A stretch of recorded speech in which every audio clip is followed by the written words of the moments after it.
Oh man, I can't believe how many people don't understand erectile dysfunction. I mean, it's not that hard.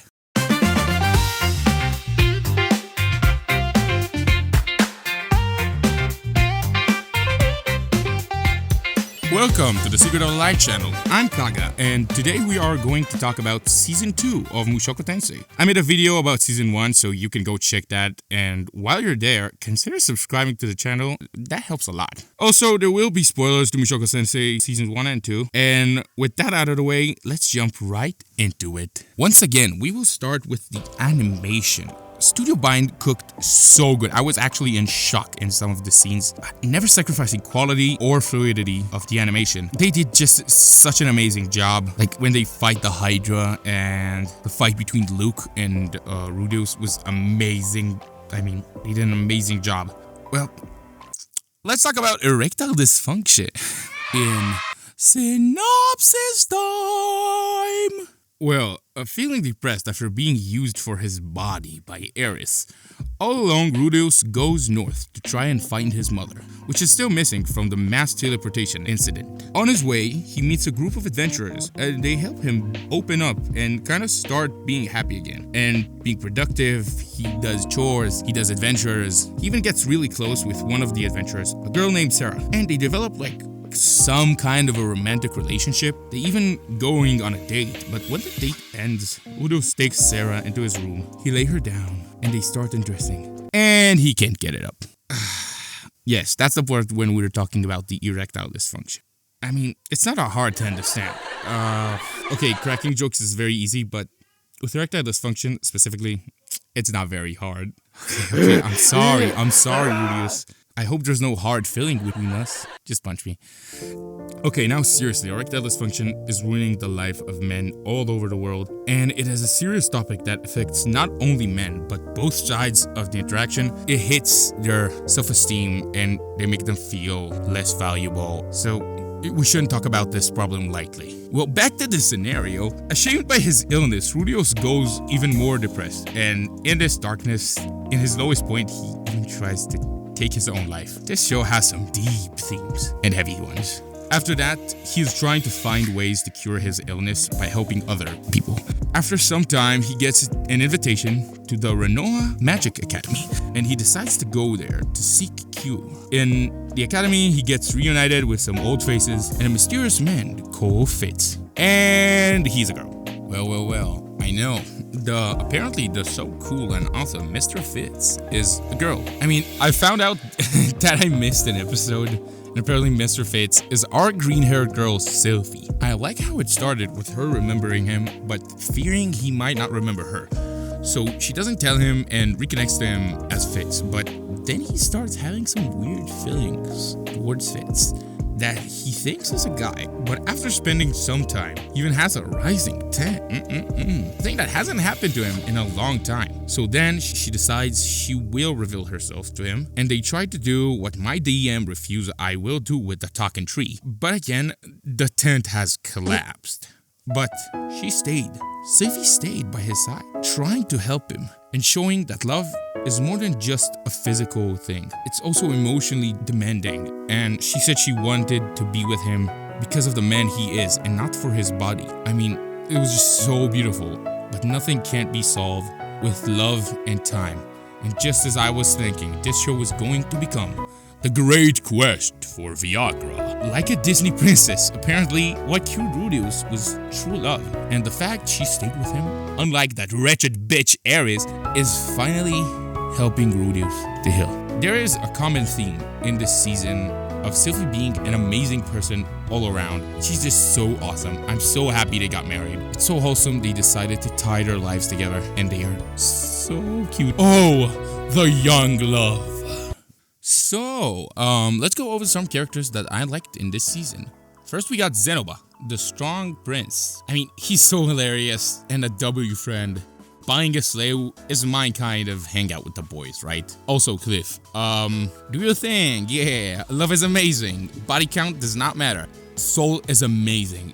and so is Look, and they are both with the theme of people being able to connect to you after understanding your pain. I also like the Demon King. I think his name was Bali Bali. He was hilarious. He's so funny. Elaine was an interesting character. In the start, I didn't really like her, but as we found out more about her, I liked her more and more. In the end, she proved she's one of the best characters in the show. What is not that great is that stupid undressing scene. I hate it. I don't like it at all. I also don't like Roxy. Everything about her. Except for the Roxy cult Rudeus founded. The fact she looks like a child, weird. The fact she's trying to bang her student, which is like 100 years younger than her, weird. Her personality, trash, and if not for Sylphie, she would have slept in the streets. Rudeus this season was really great, making a whole lot of bad and good decisions. I really love his main attack. I mean, that is basically a Giga Drill, and I really felt the growth and development of his character. It took a step up, and he became one of the best anime characters of all time. Depression is a problem that many people face, and it's one of the worst diseases in the world. And it's also one of the main themes of the show. Depression is a hard task, holding on to life and finding the will to keep living. It's also not that simple winning against depression. There's no cure, there's no real cure. I mean, friends and community can help you feel better, but depression is going to make you scared of helping yourself.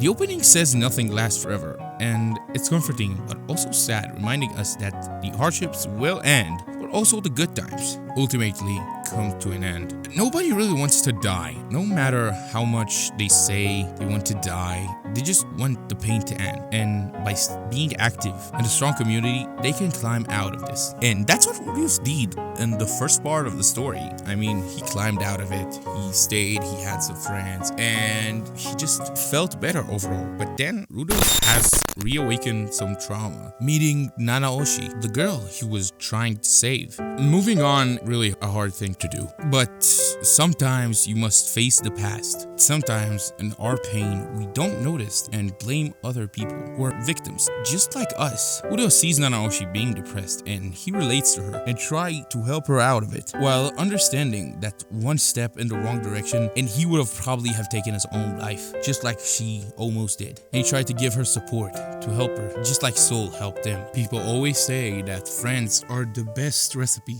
for success. Norn is a very fascinating character. She shows us that being a family doesn't mean you automatically get along, and it's a hard job maintaining and strengthening those relationships. Norn kept being compared to Rudeus, the brother she doesn't love and scared of, and that caused her to feel hurt. But on the other side, Rudeus only wants to help Norn, prevent her from becoming a shut-in like he was. A lot of people refuse to receive help and hear out those trying to help them because they think no one can understand the pain, so they ignore those who try to help. When Rudeus goes to help Norn, he opens up, and when he opens the door, he sees his older self yelling at him to close the door. And when he tries to talk to Norn, he understands how his old brother, who used to try to help him out and open up, and how he didn't listen and ignore him. Now, in the same position, Rudeus understands his brother and Norn, seeing the situation from both sides. Norn wants to feel loved by Rudeus before accepting him as a brother of her. Insecurities led her to believe nobody cares about her, and Rudeus not fighting for her to stay with him reinforces the same idea in her head. Even though Paul forgave Rudeus, Norn can't. She still is angry at him for attacking the man who protected her since she was born in the toughest of times. But after Rudeus opens up to her and apologizes, when Norn looks at him, she sees Paul in him, understanding that he won't hit her or her dad. He truly changed, and he truly cares for her now, for her well-being, understanding her older brother's feeling. I love that he really wants to thank his older brother. That was a very, very nice detail I really liked. Ultimately, the show gives us few rules and tips for helping people who suffer from depression and how to help them. One of them is persistence is key. You gotta be there for them no matter what the time. You gotta be strong. And also one really good theme that doing good deeds will help you feel better, and helping others helps you. It's just true. It's just so right and so true. After receiving a letter asking him for help to save his mother, Rudus leaves his pregnant wife to go and try to save his mother. I mean, I didn't really like Rudus' decision, but credit where credit due, it didn't feel so forced because plot reasons or something. We actually can see why he chose to go. When going there, he reunited with Paul, my favorite character. Paul is still awesome, and their quest to the labyrinth just feels like a video game with some like checkpoints. It's so awesome. He also have the worst metaphor and best metaphor for polyamory. It's so dumb, it's funny. I use 2 swords because I like these 2 swords. That's amazing. There is also this part where Rudus solves a riddle. Everybody slapping his back. That was also really hilarious. I really like this part. Paul is such a goat. He knew his antics wasn't a good example.